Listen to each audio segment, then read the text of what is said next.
Voters in Africa's largest city are poised to pick its next governor. In today's Music Makers segment, a little jazz and a little funk blended with a contemporary folk sound. And as the Royal Baby Watch continues, a look at the Duchess of Cambridge's cutting-edge maternity style. Africa 54 starts right now.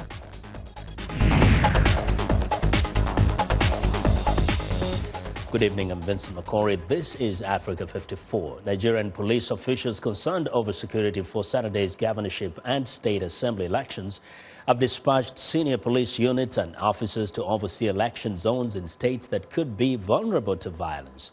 In the capital, Lagos, many people say the past 16 years have seen marked improvements to the quality of life in the city. But some say little has changed. Chris Stein has more from Lagos. Here's what you get if you're the governor of Lagos State. You get people, millions of them, spread through so many glitzy estates and unplanned neighborhoods that no one knows exactly how many there are. You get a city with towering high-rises and slums built on garbage. And you get to manage what is by itself one of Africa's largest economies, says Tunji Lardner, executive director of the West African NGO Network and a lifelong Lagosian. If Lagos was a country, it would be the fifth largest country in Africa. It also means that Lagos is, by certain estimates, responsible for perhaps 40–50% of national GDP. It also means, ironically, that some of the wealthiest people in Africa and in Lagos, as well as some of the poorest people in Africa. Nigeria's political scene was upended late last month when President Goodluck Jonathan lost the national election to Muhammadu Buhari of the opposition All Progressives Congress. It was the first loss by an incumbent president since Nigeria returned to democracy in 1999. Mr. Jonathan's People's Democratic Party is hoping to maintain influence with a win by Jimmy Agbaje, its candidate in the Lagos state governor's race. Mr. Buhari's party is hoping to further consolidate its power by getting candidate Akinwumi Ambode elected. Whoever wins has big shoes to fill. Lardner credits the state's two most recent governors with cleaning up the streets and building up a tax revenue base that's the best among Nigeria's 36 states. Khadija Sani has benefited from that leadership.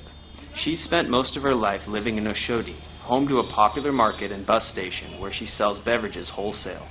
The Oshodi she knew growing up was chaotic and unregulated, but no longer. Then when we were in primary school in Oshodi, talk, everybody selling, no control, they just do things the way they like, smoking, all these things, selling in railways, those things. But thank God, there are many differences in Oshodi now. Not all parts of Lagos have benefited equally. In the Ajigunle neighborhood, people filled in swampland with trash to build ramshackle houses. Tolu Lopez Sengosanya runs a resource center for local children. When a fire broke out recently, she says firefighters didn't show up. That's just one way the powers that be have neglected the neighborhood, she says. We do something and we don't trickle it down to the grassroots. How does this? You fix the main road, you do not fix the inner streets. It's not just Lagos that's voting on Saturday. Contests for governorships will take place in most of Nigeria's 36 states. Chris Stein for VOA News, Lagos. Now, for more insight on Saturday's gubernatorial and state house assembly elections, joining us on the phone is Cynthia Ari from our partner channels TV in Lagos. Hello, Cynthia. Now, Lagos is indeed the biggest city in Africa. Tell us, what is likely to change from what you hear, people are telling you in the upcoming elections? Well, Vincent, it's going to be a head-to-head. I can let you know that for sure. I think we're going to see a repetition of what we did on March the 28th. It was a close call, but obviously, we saw the APC that had over 700,000 votes, and the PDP had over 600,000. So that was head-to-head, and I believe we're going to see a repetition tomorrow because, based on the fact that Muhammadu Buhari has won the presidency, the presidential seat, he's urging Nigerians to vote for APC.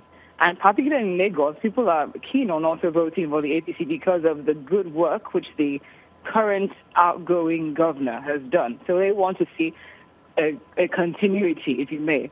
But at the same time, people are also keen on what PDP might have to offer if it occupies the governorship seat.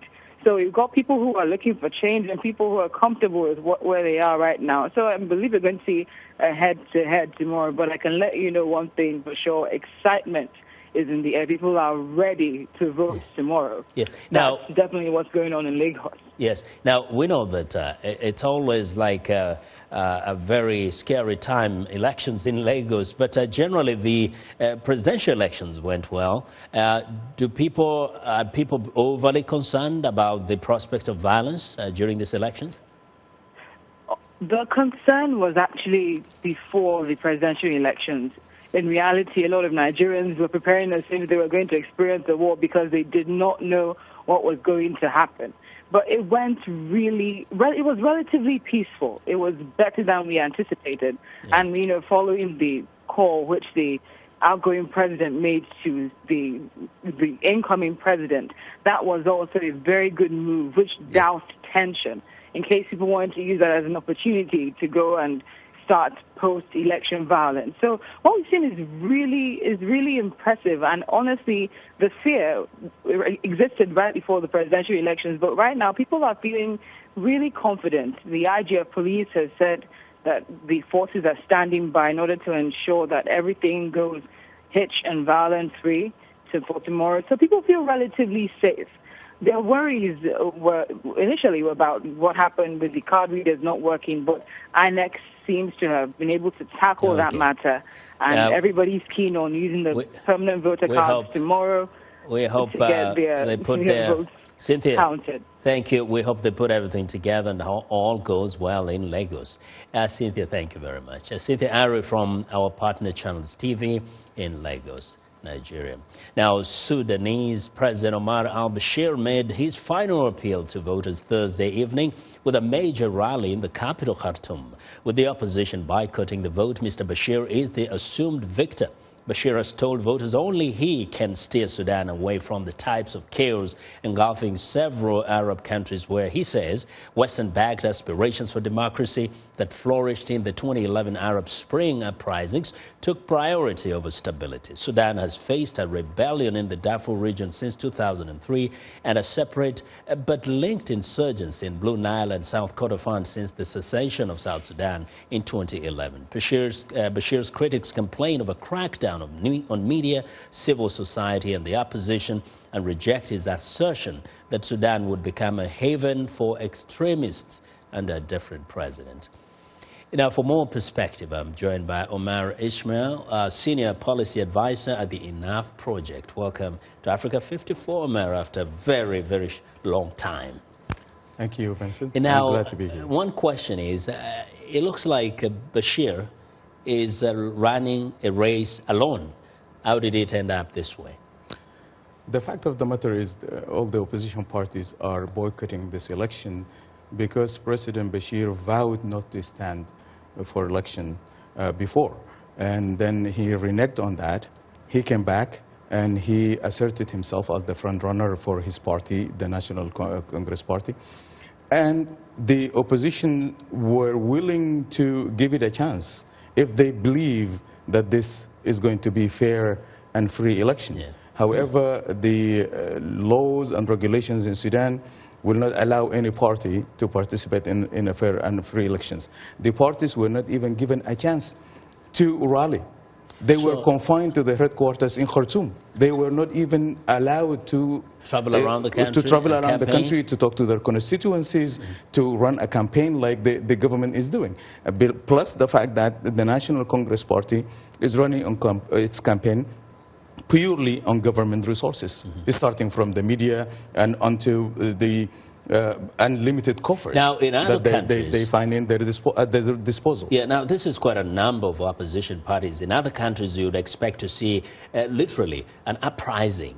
What is it that has made it very easy for Mr. Bashir to suppress the opposition to the extent that nobody's even hearing about them? 25 years of complete control, 25 years of complete violence, 25 years of control of the hinges of the state, 25 years of fear that the people of Sudan had witnessed some of the most brutal regimes that had ever been in the history of that country or in the history of the world, for that matter. And you know, there was a time we were talking about Sudan all the time. For the past few years, it seems like it's been out of the radar. Now tell me, is it that nothing has been happening or nobody's noticing? A lot has been happening, but there is a Sudan fatigue because a lot has been happening and nothing... What exactly is happening in Sudan? There is a lot of violence in the country, in the regions of Darfur. It's still continuing.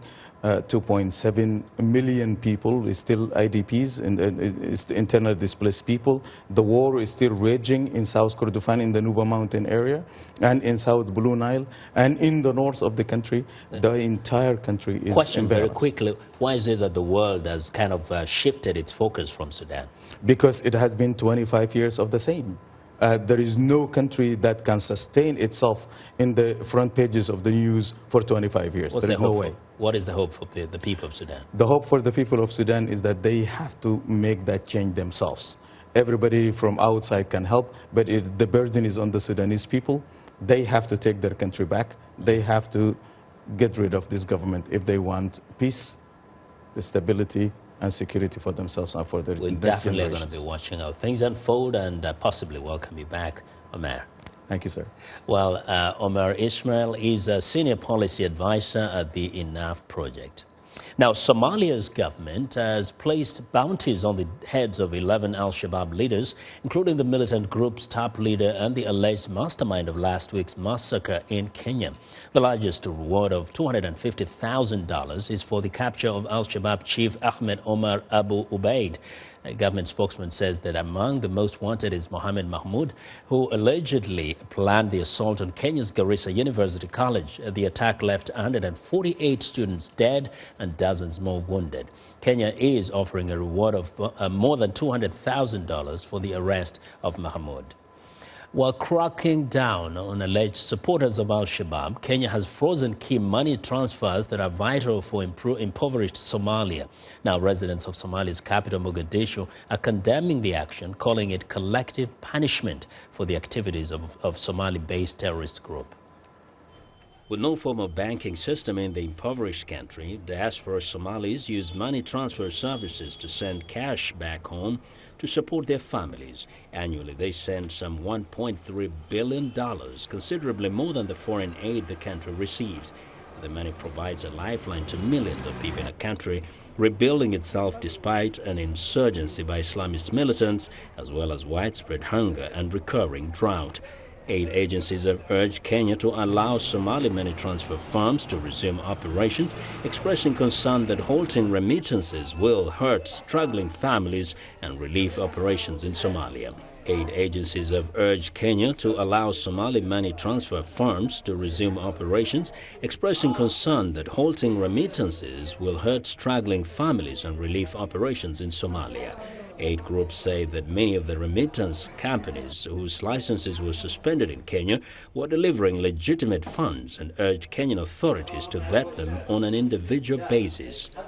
A statement issued by a group of relief agencies including Oxfam, CARE, Mercy Corps, DESO and World Vision Somalia said Somali families are losing their only formal, transparent and regulated channel through which to send and receive money. One resident of Mogadishu says the decision is bad and punishes innocent people.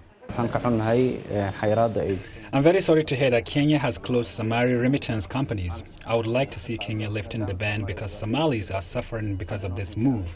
Somalia doesn't need more problems. Some say the move does not only hurt Somalis in Somalia, but also Kenya's Somali community, which numbers just over 1 million. We know that many Somalians live and work in Nairobi Eastleigh suburb, and the closure of the money transfer companies may be a big blow to Somalis. Many Somalis there have relations with families and relatives in the country. Kenya is a neighboring country which is a good relationship with us, so I would ask to lift the ban, God willing. Kenya's police on Wednesday issued a list of 85 people and businesses with suspected links to the Shabab, with the top name alleged Islamist commander Mohammed Mahmoud, a Kenyan said to be a mastermind behind the university massacre in Garissa. But the list also included money transfer companies, including Dahabshiil, one of the most important transfer companies across the wider Horn of Africa region. Many people's lives depend on the US dollar payments in 150 bills that they receive from family members and relatives in Kenya. When those people fail to get payments, they face more problems in their lives. They are coming to us minute by minute, asking if there's hope of lifting the ban today. We tell them that it's temporary. Banks in the United States and Europe have previously also moved to shut down the transfer services, with aid agencies warning of devastating consequences from those measures. We want to know what you think about Africa 54 and the stories we cover. Join the conversation on Facebook. The address is Africa 54, and check out our headlines 24/7 on voaafrica.com. Still to come, in our Music Makers segment, a Malian singer's unique blend of jazz, folk, and funk. Stay with us.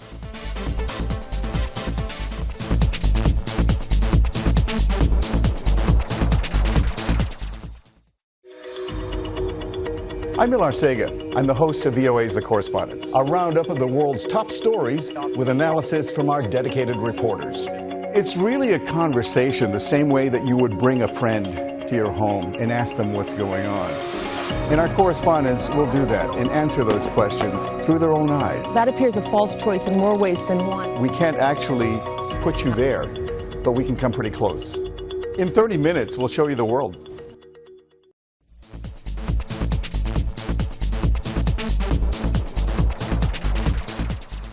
Welcome back. Now, Rwanda began a week of official mourning on Tuesday to mark the 21st anniversary of the genocide against the Tutsis. Here in Washington, Rwandans and their friends gathered to remember the lives that were lost, to show solidarity with survivors and unite to ensure genocide never happens again in Rwanda or elsewhere. VOA's Edward Rwema was there and has this report. Known as Kwibuka 21, this year's commemoration focuses on fighting genocide denial and revisionism while educating people on the 1994 genocide against Tutsis. The Rwandan ambassador in Washington, Mathilde Mukantabana, reminded those present at the commemoration that it took the resolve of the Rwandan people to come up from the ashes left by the genocide. She added that Rwandans had defied the odds and predictions of doom and wrote a new chapter. It took the resolve of Rwandan people to come up from the ashes. So we are continuing the journey of healing, and today is the time to honor our people who passed away during genocide, but also to collectively look at that period and to draw lessons that can help us in preventing future genocides. The United States Global War Crimes investigator, Ambassador Stephen Rapp, head of the State Department's Office of Global Criminal Justice, was also at hand to join Rwandans in the commemoration. Ambassador Rapp echoed President Barack Obama's sentiments, those of renewing the U.S. government's commitment to help finish the task of bringing to justice the perpetrators of the 1994 genocide who are still at large. First of all, we're working closely with Rwandan authorities, with the Prosecutor General, on bringing the last of the fugitives to the Arusha Tribunal, but also working to identify others that can be prosecuted in Rwanda or elsewhere. There have been positive developments, never sufficient, but the way in which Rwandan authorities have cooperated with countries in Europe and North America when they have people in their midst that were involved in the genocide, and when those cases are tried in the country where the people are now living. As Rwanda commemorates the 21st anniversary of the genocide, many survivors are faced with unavoidable reminders of the physical and emotional toll of the conflict. Survivor Frida Umuhoza was 14 during the 1994 genocide. She's now a mother of 3 living here in the United States. Umuhoza says she cannot afford to be a bitter person because of what she went through. It's been a very hard journey. It's been a very emotional journey, full of tears and full of pain and full of courage as well, that I can say. And you wake up every morning, you tell yourself, I don't want to be a bitter person, because it's very easy to sink in the bitterness of what you've lived and what you've lost. But in these 21 years that I've, as a genocide survivor, I wake up every morning and I tell myself, I want to be a better woman, I want to be a better person, and that's what I wish for every survivor.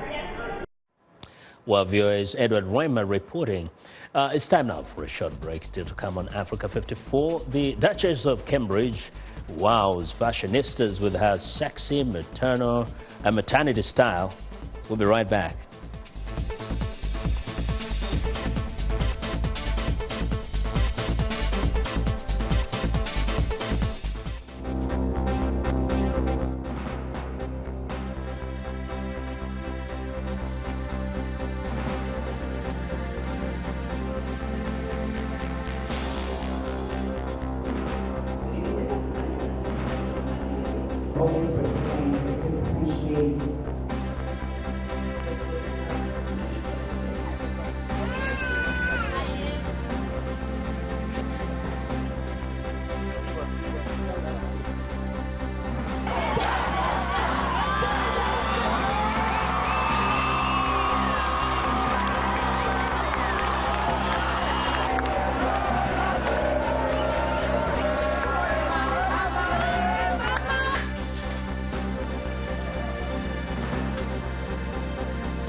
Well, it's time for our Friday sports report, so let's turn to Sunny Young with the sunny side of sports. Sunny. Hi, Vincent, and sporty greetings once again to all our Africa 54 viewers. It's time to climb between the ropes with our reigning prince of pugilistics, Nnamdi Hollywood Mweita, who joins us now from our Los Angeles studios. Hello, Nnamdi. How are you, Sunny? I'm doing great. Lots of excitement, Nnamdi. We're now about 3 weeks away to the fight of the century, Floyd Mayweather versus Manny Pacquiao. Let's talk about the training camps, Nnamdi. First, the Pac-Man training right in your backyard there in Los Angeles. How are things going with Pacquiao? Manny skipped training camp for 2 days, and he only went jogging. But the United States Doping Agency technicians came to the gym to take the blood and urine samples, and we still have celebrities from Hollywood showing up in camp, and he really needs to move camp out of Hollywood to a mountain or somewhere else. So he's not been really, I don't think he's been concentrating for this big fight. Too much distractions and running and leg cramps and all that. Man is not 100% for this big fight, Sonny. Floyd Mayweather lives and trains in Las Vegas, Nnamdi, where the fight will take place May 2nd. What's the latest with the Money Man? The Money Man has been looking good, but we're just dealing with rumors of 2 Mexican sparring partners knocking him down during sparring sessions. But don't buy that, His dad is in full control of the camp, and Money's been looking great. He's been breaking ribs, dropping guys on the canvas, and I think Money's ready. Nnamdi, this fight is expected to be the highest grossing fight in boxing history, and yet the tickets haven't gone on sale yet at the MGM Grand in Vegas. What's the latest with the tickets? Sonny, they're still scaling the house because, these guys are guaranteed almost $300 million, So if you have to be ringside for this fight, you must be willing to drop close to $50,000. So only 1,000 tickets will be left for the public, and maybe next week they will put that out for sale. But 15,000 tickets will go to the casinos, to the big boys, to the 2 different camps. Nnamdi, one of Mayweather's key advisors is Al Heyman, who recently launched a premier boxing champion series on network television in the United States. What's coming up this weekend with that series? Saturday is the best of the series, we believe. Danny Garcia against Lemon Patterson and Anthony Quillian against Andy Lee. For a championship fight. So on paper, it's going to look good. The past series been pulling in 1.34 million viewers. So it's a very good series. On paper, the fight tomorrow night is going to be a really good one. Finally, Nnamdi, going to put you on the spot. May 2nd, who do you like, Floyd Mayweather or Manny Pacquiao? Oh, come on, Sonny. You know what's going to happen? Mayweather is going to read him in the early part of the fight, make him use the legs, and then finally knock him out in the later part of the fight. It would be an explosive knockout from Manny Mayweather. Manny is going to be 48-0 come May 2nd. There you have it, 48-0. Thank you, Nnamdi. All right, Sonny. Boxing analyst Nnamdi Hollywood Mweta speaking with us from our Los Angeles studios. I'm VOA's Sonny Young, and that's the sunny side of sports. Back to Vincent McCory. Well, thanks a lot, Sonny, and be sure to watch the sunny side of sports every Monday and Friday right here on Africa 54.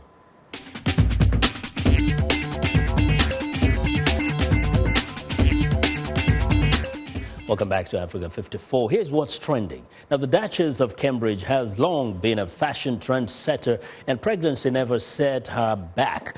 In October last year, Kate showed off plenty of leg in a baby blue gown. At another black tie event, she wore a daring black cocktail dress with slashed nude panels. Everything she appears in sells out within minutes as women around the world emulate her style. She shuns leggings, smokes and flats in favor of neat tailored coats that skim her bump and smart dresses, of course, topped off with a killer pair of shoes.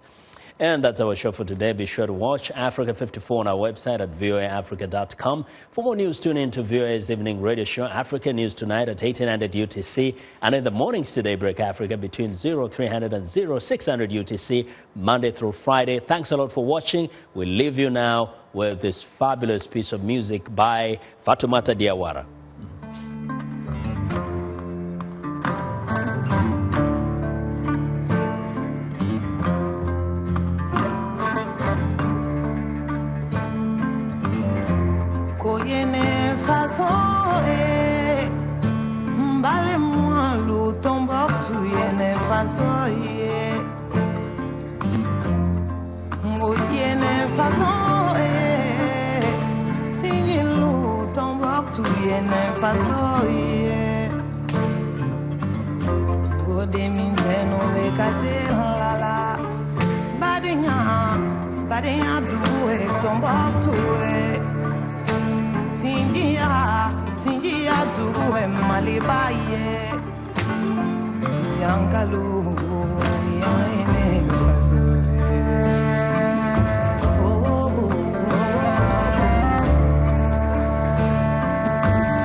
Music is something that brings people together. Music educates, it motivates, it's a bridge. Music. Ali. On VOA. qubanaha VOA waxaan ku soo gudbinnaa qubanayaal goosgoos oo xiiso badan oo ku saabsan arrimaha Soomaaliya, Mareykanka iyo caalamkaba. haddaba qubanaha VOA-da kala soco website-keena voasomali.com.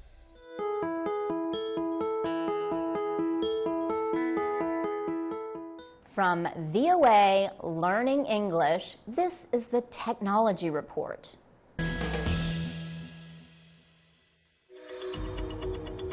I'm Milar Sega. I'm the host of VOA's The Correspondents, a roundup of the world's top stories. Here's a false choice in more ways than one. We can't actually put you there, but we can come pretty close. In 30 minutes, we'll show you the world.